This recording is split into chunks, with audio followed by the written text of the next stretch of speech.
Mang,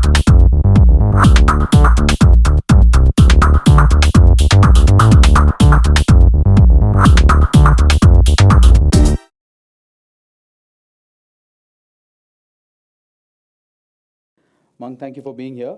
Thanks for having me. My first question is, you spend a lot of time with the engineers. So what do you think our current engineers should keep in mind regarding the future?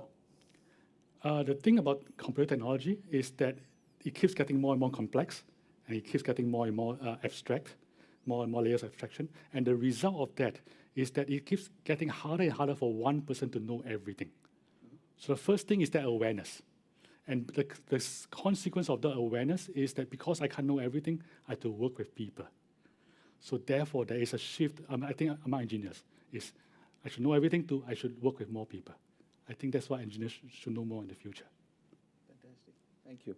The next question is, you've been an engineer yourself. Now, when you look back at your growing up years, if there was one thing that you wish you knew that would have helped you either become a better engineer or a better person, what would that be? I was actually very lucky because I by accident, did all the big things right. So I look back retroactively to see what lesson I learned, and I found that something Confucius said made a lot of sense.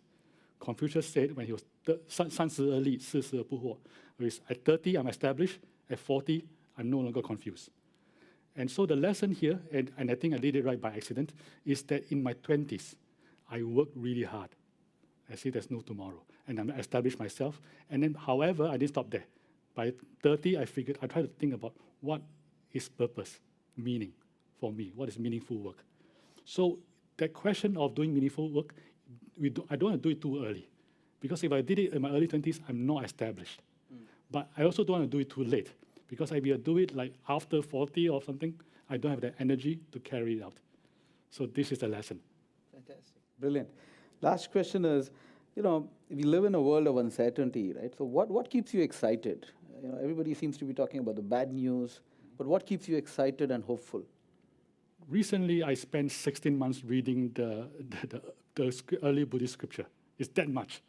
And then as I was reading it, it's like it is so compatible with modern science, right? To the extent that it's mind-blowing. And that excites me because in the scientific age, people have a tendency to lose their spirituality, their religion, and they get lost. And then suddenly there is like a spiritual tradition that is extremely science-friendly. And it excites me that I want to be able to bring this back and let people know about this, so that people can be scientific and at the same time can be spiritual.